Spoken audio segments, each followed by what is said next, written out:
우리가 옛날 어른들의 얘기를 듣거나 또 옛날 이야기들을 읽어보면 옛날 어른들은 참 미래를 내다보는 지혜를 가지고 살았구나 하는 이야기들이 많이 있습니다. 예를 들어서 참 힘들고 어렵게 살던 그 시절에 우리 부모님들은 멀리 내다보고 준비하는 지혜가 있었습니다. 그래서 딸을 낳으면 뒷마당에 오동나무 하나를 심었습니다. 오동나무는 딸과 함께 자라서 딸이 시집을 갈 때가 되면 그 오동나무를 잘라서 장롱을 만들어서 딸 시집 가는데 같이 보냈습니다. 아들을 낳으면 뒷동산에다가 소나무 한 그루를 심어서 아들이 그 소나무와 함께 성장하고 그 아들이 늙어서 세상을 떠날 때쯤 되면 그 소나무를 베어서 관을 만들어서 장례를 준비하게 했다는 얘기죠. 요즘 사람들에게는 이해하기 어려운 이야기이지만 참 살기 힘들었던 그 시절은 그렇게 해야만 살아갈 수 있었기 때문에 어른들이 그런 지혜를 가지고 그렇게 준비했던 것입니다. 어느 시대나 마찬가지로 변하지 않는 진리가 있습니다. 그것은 준비된 사람에게 기회가 오고 기회가 왔을 때 그 기회를 얻을 수 있는 사람은 준비된 사람의 몫이라고 하는 것이죠. 누구에게나 시간은 주어집니다. 누구에게나 준비할 때는 주어지지만 아무나 그 때를 준비하는 것은 아닙니다. 그리고 그 결과에 대해서는 자기가 책임을 지는 것이죠. 성경은 우리에게 말씀합니다. 누구나 심은 대로 거두고 행한 대로 심판을 받게 되는 것이죠.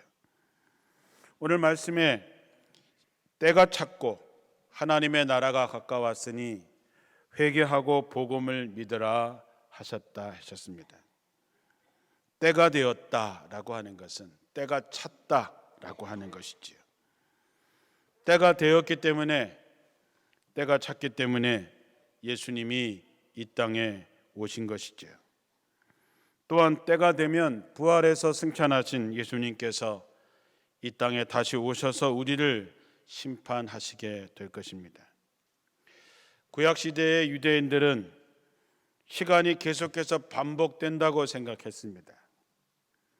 그들에게는 하나님의 나라에 대한 꿈보다 이 세상에 대한 것이 훨씬 더 강했습니다. 그래서 그들은 실수하고 용서받고 또 실수하고 용서받고 실수하면 또 용서해 줄 거라고 역사는 끊임없이 반복될 거라고 생각했습니다.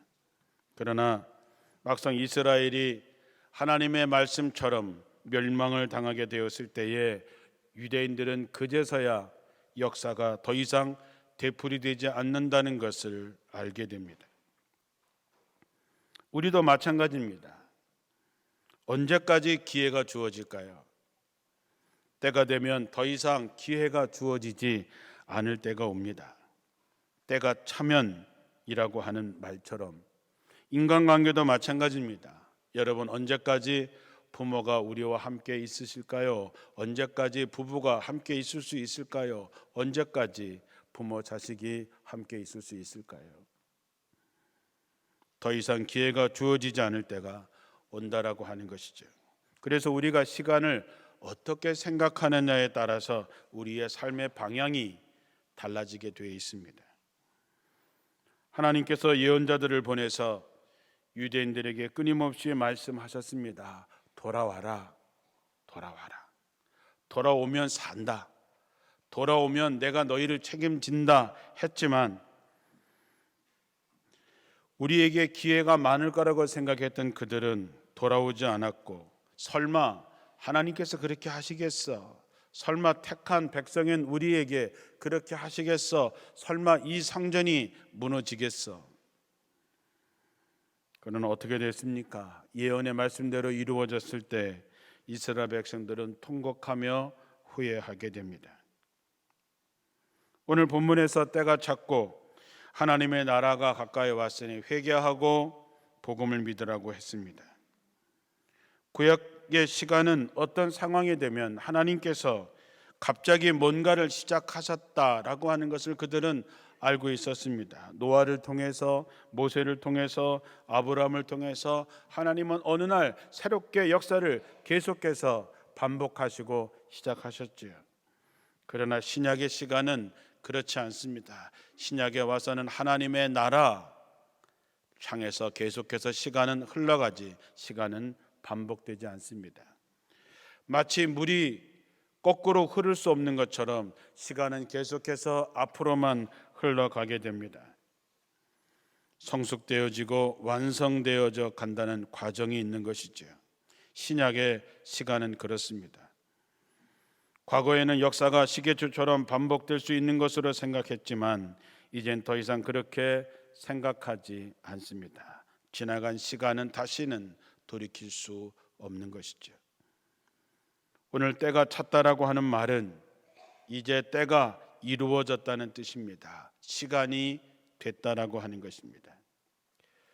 우린 이번 특별 새벽 기도를 통해서 우리가 성령을 통해서 새롭게 변화가 되고 이제 하나님의 자녀가 되었으니 이제 우리의 삶이 마귀의 자녀의 삶에서 하나님의 자녀의 삶으로 거룩하게 바뀌어지고 변화되어져 가야 되는데 그것을 성화라고 얘기했습니다.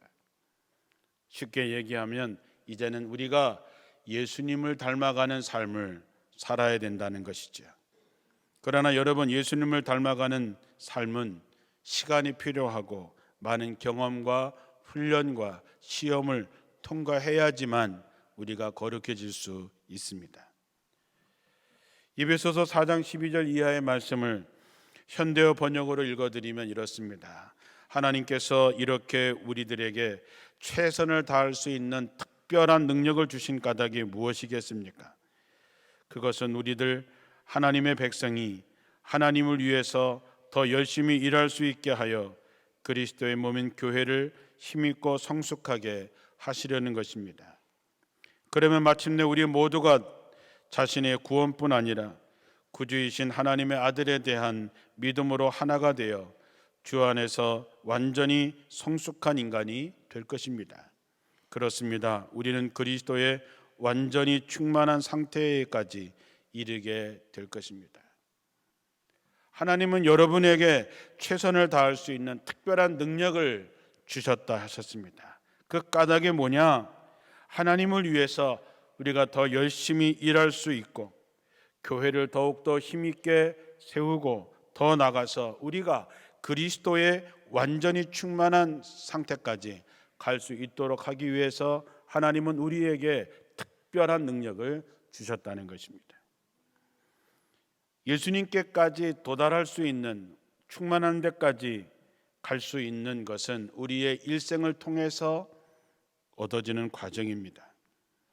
하나님은 이를 위해서 우리에게 특별한 능력을 주셨다 하셨습니다. 많은 사람이 얘기합니다. 시간이 지나면 어떻게 되겠지? 시간이 지나면 좋아지겠지? 그런 개념은 잘못된 생각이죠. 똑같은 시간이 주어지는데 어떤 사람은 날마다 새롭게 변화되어 가는 사람이 있고 어떤 사람은 날마다 변질되어 가는 사람이 있습니다. 분명한 것은 내가 어떻게 준비하는가에 달려 있는 것이죠. 예수님이 이 세상에 오신 목적은 섬김을 받으려 오신 것이 아니라 도리어 섬기려 하고 자기 목숨을 많은 사람의 대속물로 주려고 오셨다 하셨습니다. 이것이 예수님이 이 땅에 오신 목적입니다. 인류 구원이라고 하는 정말 큰 사명을 가지고 오신 예수님이 그것을 위해서 철저하게 준비하십니다. 그것을 감당할 수 있는 훈련도 받으십니다. 그런 준비와 훈련 없이 예수님께서 우리를 구원하실 수 없습니다. 우리가 보통 예수님은 하나님이시니까 그냥 하실 수 있겠지, 슈퍼맨이니까 할 수 있겠지, 천만의 말씀입니다. 예수님은 참 인간으로 오셨습니다. 우리와 똑같이 연약한 인간으로 오셔서 그 큰 일을 감당하기 위해서는 그만한 준비와 과정이 있었다라고 하는 것입니다. 우리가 고난주간을 맞이하면서 예수님께서 준비하시고 겪으셨던 그 일을 우리도 함께 겪어보시기를 주님의 이름으로 축원합니다. 예수님께서 공생애를 시작하시기 전에 제일 먼저 세례를 받으셨습니다. 세례라고 하는 것은 물에 잠기는 것입니다. 세례는 죄를 씻는 종교 의식이지요. 예수님은 죄가 없으신데 꼭 세례를 받으셔야 됐을까? 예수님께서 세례를 받으러 오시니까 세례 요한이 예수님을 말립니다. 아니 예수님, 내가 당신한테 세례를 받아야지 어떻게 죄가 없으신 당신이 내게 세례를 받습니까? 그런데 3장 15절에 보니까 지금은 내가 하자는 대로 하십시오. 우리가 이렇게 하여야 하나님의 뜻을 따르는 것입니다. 그래서 요한은 예수께 세례를 베풀었다 그랬습니다. 예수님께서 죄를 씻기 위해서 세례를 받으신 것이 아닙니다. 하나님의 구원의 사역을 감당하기 위해서 하나님의 뜻에 순종하려고 하는 표시로 세례를 받으신 것이죠. 물속으로 완전히 잠기는 세례는 하나님의 뜻을 이루기 위해서 자신을 포기하는 것과 같습니다. 예수님이 요단강에서 세례를 받기 위해서 지금까지 30년간 살았던 나사렛을 떠나십니다. 나사렛은 집도 있고 어머니도 형제도 있는 곳입니다. 나사렛을 떠난다는 것은 그의 육신적인 욕망과 모든 것을 포기한다는 것을 의미하는 것이죠. 사람이 큰 일을 하기 위해서는 작은 일을 포기해야 큰 일을 할 수 있습니다. 우리가 천국을 소유하기 위해서는 포기해야 될 것들이 있습니다. 사명을 위해서라면 단념하고 포기해야 됩니다. 과연 여러분은 무엇을 포기하셨습니까? 예수를 믿기 위해서 무엇을 버리셨습니까? 이스라엘 백성이 요단을 건너므로 가나안 땅에 들어가게 된 것처럼 예수님은 세례를 통해서 예수님의 공생애를 시작하게 됩니다. 신앙이라고 하는 것은 날마다 결단하는 것입니다. 내가 선악과를 따먹을 것인가 안 따먹을 것인가를 매일매일 결단해야 됩니다. 내가 죄를 지을 것인지 안 지을 것인지를 결단해야 되죠. 결단이라고 하는 게 뭡니까? 결이라고 하는 말은 뚝으로 막아놓았던 물을 한꺼번에 터뜨리는 것과 같습니다. 뚝이 터지면 어떻게 되는지 상상해 보시면 압니다. 단이라고 하는 말은 칼로 물건을 단칼에 잘라내는 것입니다. 사랑하는 성도 여러분, 우리가 정말로 천국 백성이 되고 하나님의 뜻을 이루기 위해서 우리가 버려야 될 것들이 있습니다. 끊어야 될 것들이 있습니다. 포기해야 될 것들이 있습니다. 낡은 상황을 없애고 새로운 상황을 선택하는 비장한 결심이 있어야 되는 것이죠. 예수님이 세상을 구원하기 위해서 첫 번째 세례를 받았던 것처럼 여러분도 마음에 결단하셔서 내가 무엇을 포기해야 하는지, 무엇을 잘라내야 되는지, 무엇을 버려야 되는지 결단하시고 실행에 옮기시기를 주님의 이름으로 축원합니다. 두 번째, 예수님은 성령을 받으셨습니다. 예수님께서 세례를 받고 물에서 올라오는 순간 하늘이 열리고 하나님의 영이 비둘기같이 그 위에 임했다 했습니다. 성령이 비둘기같이 임했다. 예수님께서 세상을 구하시기 위해서, 십자가를 지시기 위해서는, 마귀와 싸워서 이기기 위해서는 힘이 있어야 됩니다. 능력이 있어야 되죠. 인간인 예수님에게 무슨 능력이 있겠습니까? 그래서 성령을 보내주신 것입니다.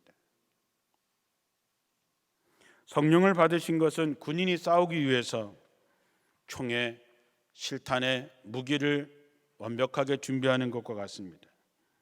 성령이 없는 사역자는 총알이 없는 총을 들고 전쟁터에 나가는 것과 다를 바가 없습니다. 성령의 능력으로 무장이 되면 마귀를 이길 수 있습니다. 가룟 유다가 예수님을 배신해서 예수님을 팔아버리고 자책에 스스로 목숨을 끊었던 것은 성경의 그 마음에 마귀가 들어갔기 때문입니다. 성령은 살리는 일을 하고 악령은 죽이는 일을 합니다. 우리가 그리스도의 영이 없으면 그리스도인이 아니라고 성경은 말합니다. 우리가 성령을 힘입을 때만 우리도 마귀를 이길 수 있습니다. 또한 예수님이 오신 성령은 비둘기같이 임했다 했습니다. 비둘기는 평화와 순결의 상징이죠. 비둘기는 온순하고 순결합니다. 비둘기는 증오심도 없고 사납게 물지도 않습니다. 상대를 해칠 만한 발톱도 없습니다. 서로 교제하며 평화를 나눕니다. 성령이 임하시면 교회에 나타나는 현상입니다. 교회에 성령에 충만하면 교회는 평화를 나눕니다. 순수해집니다. 누구를 미워하거나 헐뜯지 않습니다. 성령은 우월하지 않고 쾌활합니다. 여러분이 구원의 역사에 쓰여지기 위해서 성령 충만하시기를 주님의 이름으로 축원합니다. 우리가 먼 길을 가려면 자동차에 기름을 가득 채우는 것부터 시작하고, 전쟁터에 나가기 위해서는 무기를 지급받는 것처럼 준비가 잘 돼야지만 우리가 이길 수 있는 것이지요. 벌써 준비만 잘 돼 있다는 것만으로도 절반은 승리한 것과 같습니다. 무슨 일을 시작하든지 간에 그만한 준비가 필요한 것이죠. 여름이 오든 겨울이 오든 준비가 되어 있는 사람에게는 여름이든 겨울이든 아무 상관없습니다. 성령을 받으면 우리는 하나님의 음성을 듣게 됩니다. 하나님의 음성을 따라가게 됩니다. 하나님이 주시는 감동을 가지고 하나님의 사역에 동참하게 됩니다. 성령이 임했을 때에 예수님께 들린 얘기는 이는 내 사랑하는 아들이요 내 기뻐하는 자라고 하나님께서 말씀하신 것입니다. 이 말은 출전할 군대를 완전 무장시켜서 연병장에 집합시켜서 출전 준비를 확인한 사령관이 합격 판정을 내린 것과 같습니다. 이제 예수님께서 구세주로서 인류를 구원할 자격을 구비했다라고 하는 선언인 것이죠. 여러분은 어떻습니까? 하나님이 여러분을 향해서 이는 내 사랑하는 아들이요 딸이요 내 기뻐하는 자라, 내 마음에 드는 자다 라는 얘기를 들으실 준비가 되셨냐 하는 것이죠. 세 번째로 예수님은 시험을 받으시고 이겨내셨습니다. 시험은 언제 들어도 기분이 별로 좋지 않지요. 왜냐하면 시험은 고통과 시련이기 때문입니다. 그리고 욕망을 자극해서 유혹해서 넘어뜨리는 시험입니다. 오늘 마가복음 1장 12절에 보면 성령이 예수님을 광야로 몰아내셨다 이렇게 이야기합니다. 여기서 몰아내셨다라고 하는 것은 아주 거칠게 세게 밀어냈다라고 하는 것입니다. 왜 성령께서 예수님을 광야로 그렇게 밀어냈을까? 그분을 연단하기 위해서입니다. 십자가를 지시는 일을 감당하기 위해서 훈련을 시킨 것이죠. 준비시키려고 한 것입니다. 광야가 어떤 것입니까? 먹을 것이 없습니다. 마실 것도 없습니다. 있다면 돌멩이와 들짐승 뿐입니다. 예수님을 광야로 몰아내친 것은 예수님을 넘어뜨리려고 하신 것이 아니라 크고 힘든 일을 하기 위해서, 더 강하게 연단시키기 위해서 내보낸 것이지요. 우리가 주님의 제자로 살고 우리가 예수님을 닮아가는 거룩한 삶으로 가려면 우리도 시험을 통과해야 됩니다. 당연히 힘들겠지요. 당연히 어렵겠지요. 힘들지 않으면 훈련이 아닙니다.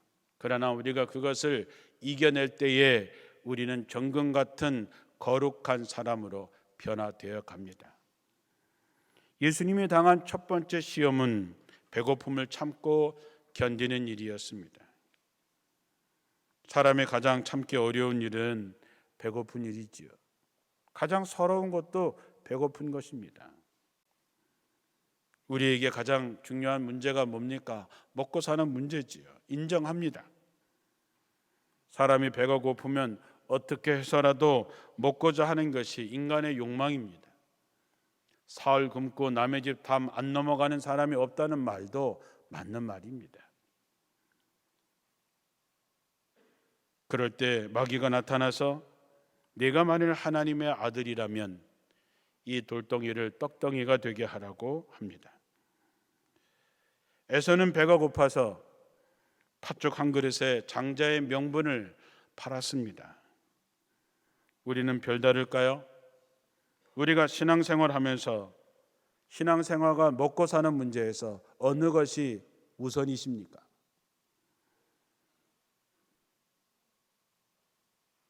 예수님께서는 무엇을 먹을까 마실까 입을까 염려하지 말아라. 먹고 사는 문제 염려하지 말아라. 먼저 하나님의 나라와 하나님의 뜻을 구하라. 그리하면 이 모든 것을 너희에게 더하시겠다고 수없이 말씀하시지만 우리는 여전히 하나님의 나라와 그 의의가 아니라 오늘도 무엇을 먹을까 마실까 입을까 먹고 사는 문제에 매여서 우리의 신앙생활이 점점 나태해지고 있는 것이죠. 고난주간을 맞이하면서 한번 금식에 한번 도전해 보시는 것은 어떠시겠습니까?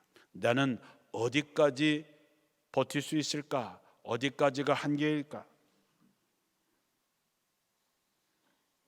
예수님께서는 사람이 떡으로만 사는 것이 아니요 하나님의 입에서 나오는 모든 말씀으로 산다라고 하시면서 첫 번째 시험을 통과하십니다. 야고보서 1장에 너희의 믿음의 시련이 인내를 만들어내는 줄을 너희가 알미라. 이는 너희로 온전하고 구비하여 조금도 부족함이 없게 하려 함이라. 우리에게 힘들고 어려운 시련이 오는 것은 우리를 넘어뜨리려고 하는 것이 아니라 우리가 훈련을 잘하고 이겨내서 조금도 부족함이 없는 사람이 되게 하려는 하나님의 뜻이라는 것이지요. 예수님은 첫 번째 시험을 이겨내십니다. 가장 작은 일 같으면서도 힘든 일인 배고픔의 문제를 견뎌내셨습니다. 이거는 구세주가 되기 위한 필수 과목이지요. 많은 사람들은 예수님께 먹을 걸 달라 합니다. 마실 걸 달라 합니다.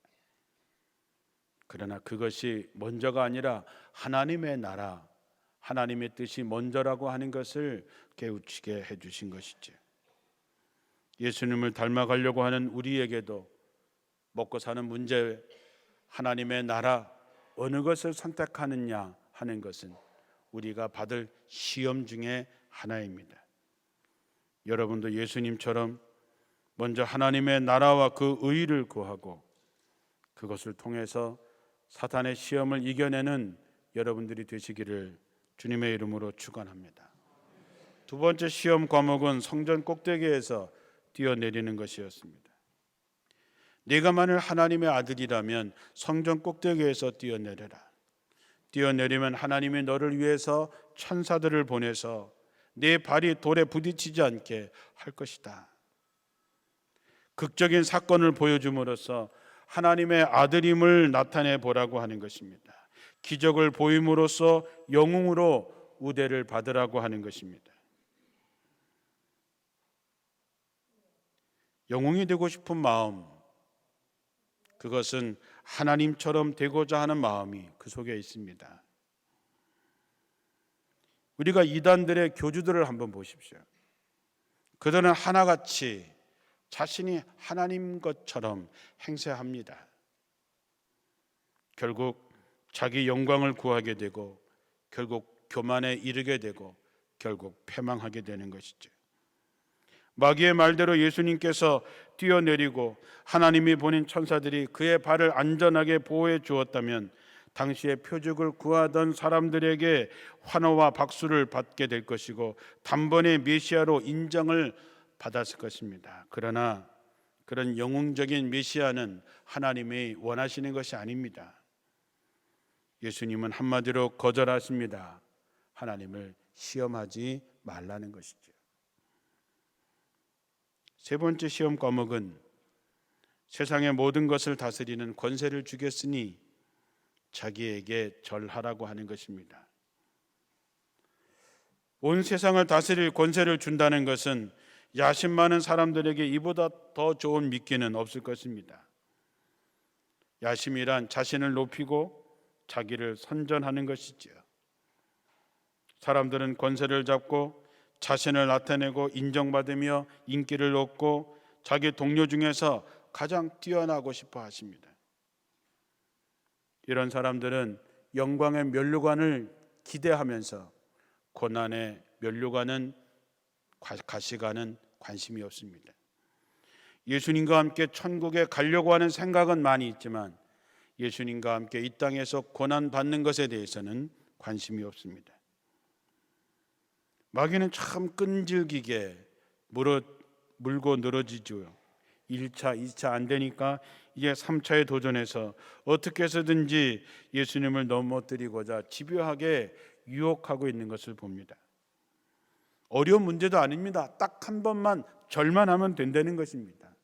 이제 높은 곳에서 뛰어내리는 위험 부담도 없습니다. 그냥 한 번만 절하면 된다고 하는 것이지요. 그때 예수님께서 주 너의 하나님께만 경배하고 다만 그를 섬기라 말씀하면서 그 시험을 이겨냈습니다. 마귀가 떠나가고 천사들이 나와서 예수님을 시중들었다 그랬습니다. 여러분, 먹고 사는 문제 때문에 넘어지고 계십니까? 남보다 더 잘나고 더 높이 올라가고 남보다 더 많은 것을 갖고 빛나는 영웅이 되고 싶으십니까? 아니면 세상 권세를 준다면 그저 신앙을 저버리려는 그런 마음이 혹시 있습니까? 하나님 나라에 갈 사람은 그런 시험을 이겨낸 사람들입니다. 높아지려고 하는 것이 아니라 낮아지는 것입니다. 남 위에 있으려고 하는 것이 아니라 그를 섬기는 사람이 되는 것이 하나님의 뜻입니다. 하나님의 나라는 준비된 사람만 갑니다. 등과 기름을 준비했던 5 처녀는 잔치에 들어가고 등은 있으나 기름이 떨어진 사람은 들어가지 못합니다. 처음에는 다 똑같아 보이겠지요. 그러나 때가 되었을 때는 다릅니다. 한 사람은 가고 한 사람은 남습니다. 준비된 사람은 없고 준비되지 못한 사람은 쫓겨나게 됩니다.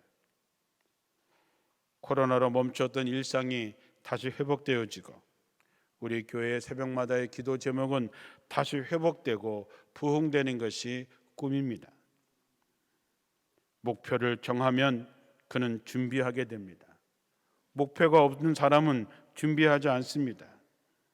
목표가 있을 때 준비하게 되는 것이죠. 목표가 있는 사람은 문제도 극복해 나갑니다. 사랑하는 성도 여러분, 모세가 이스라엘 백성들을 이끌고 애굽에서 나올 때 출발하는 시작부터 가나안 땅에 도착할 때까지 그 여정에서 어려움이 없을 거라고 생각했겠습니까?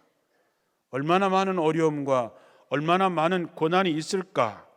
그러나 하나님의 뜻이기 때문에 때마다 도우실 줄로 믿고 그 길을 걸어갔던 것이죠.